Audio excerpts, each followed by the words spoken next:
Our next guest is none other than Princeton University physics professor William Happer, who is out here on a speaking tour in Australia with the IPA, the Institute of Public Affairs, speaking about climate science integrity. And he's doing what he can to calm down the climate catastrophists. Not only that, he's got a bit of a special pedigree.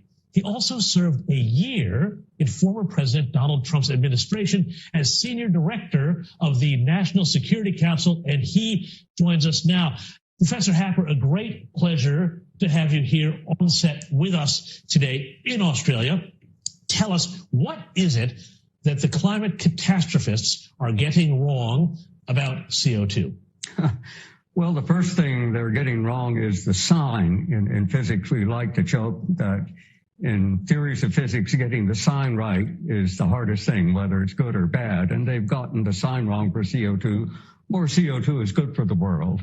It's not bad for the world. And so it's absurd to be trying to reduce CO2 with all the other problems, with the absurd projections of lower costs for renewable energy.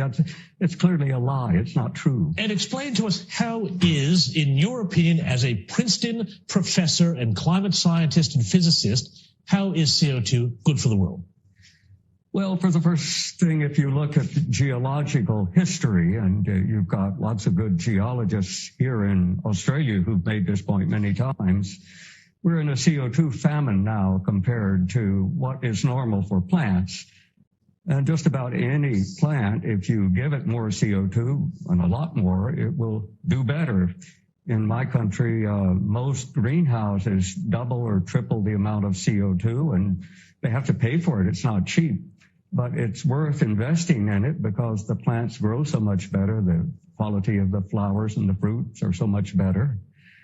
And the situation is even better outside of greenhouses because in addition to the benefits you get in a greenhouse where you have plenty of water, you get resistance to drought. And that's particularly important in Australia, which has large areas that are quite arid. And if you look from satellites, Australia is a poster boy of greening of the entire world, especially Western Australia. So it's unbelievable that they've managed to turn this beneficial gas, a part of life, into a threat. They talk about carbon pollution. I can't imagine what they're talking about. We're made of carbon. And we breathe out 2 pounds of CO2 a day, each of us, right? 8 billion people, 2 pounds a day. Multiply that by the number of days in the year.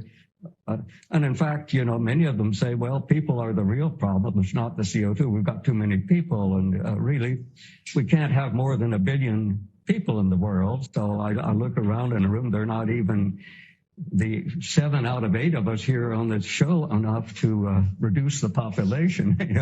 It's sinister stuff. Liz. Yeah, it's a very anti-human agenda, isn't it? As you were just saying, we need CO2. It helps our plants thrive. Therefore, it helps us thrive. Here in Australia, we have an organisation called the Bureau of Meteorology, and that gives a lot of people the stats that they turn to prove climate change, etc. And we've had many esteemed people, Maurice Newman and others, call them out on inaccurate reporting or at least skewing the numbers so it appears to go along with the climate change narrative. Do you have similar in America, these kinds of organizations who are measuring and they're across all the stats and they've got all the fancy equipment, and despite what you believe to be true, they are pushing this agenda doggedly? Yes, we have the same problem, and they have the same problem in Europe. I've been a bureaucrat myself, so I understand how it works. You're worried about next year's budget, and, whoever's in control has an agenda. Sure. And so you have to make this trade-off between the truth and satisfying your paymaster.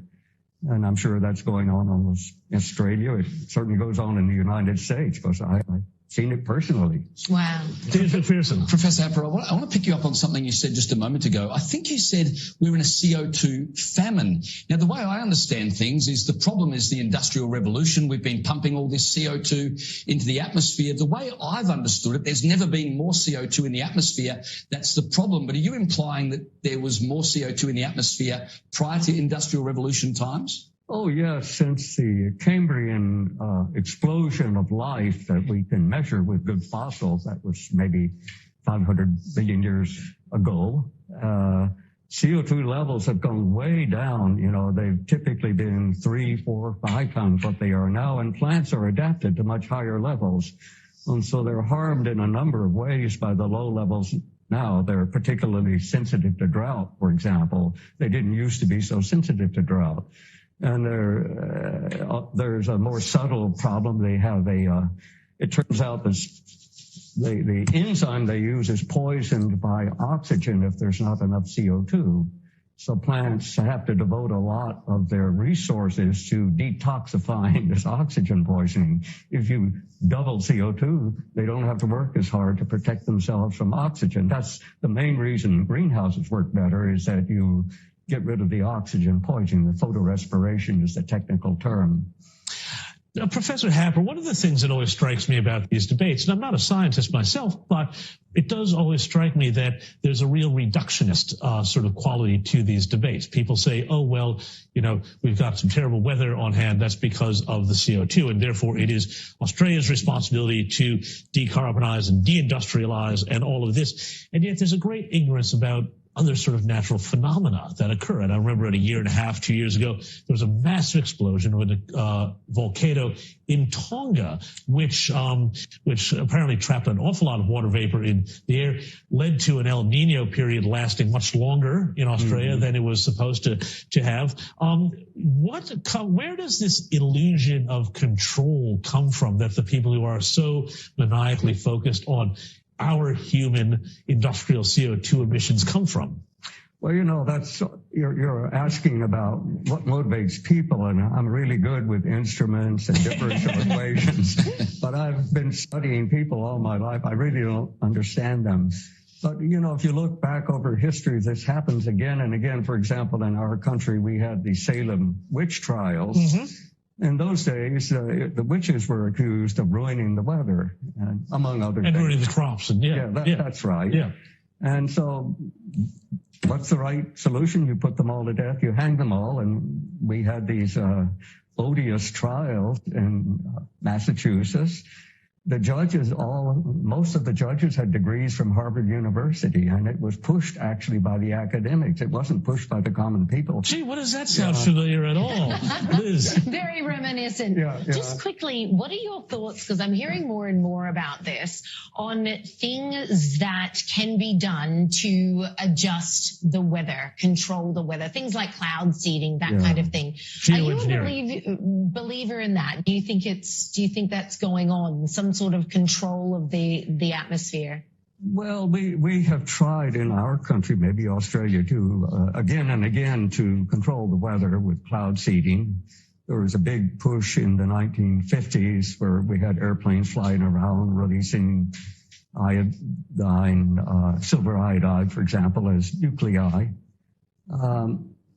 The atmosphere is just so big that I don't think it's very practical. It'll be a long time before it's practical. Now, that may be happening naturally. One of the theories for why climate changes, and it changes all the time, this is nothing new, is that the sun itself is indirectly seeding cloud formation or not seeding cloud formation. And when you have a lot of low clouds, it's common knowledge that it's cooler.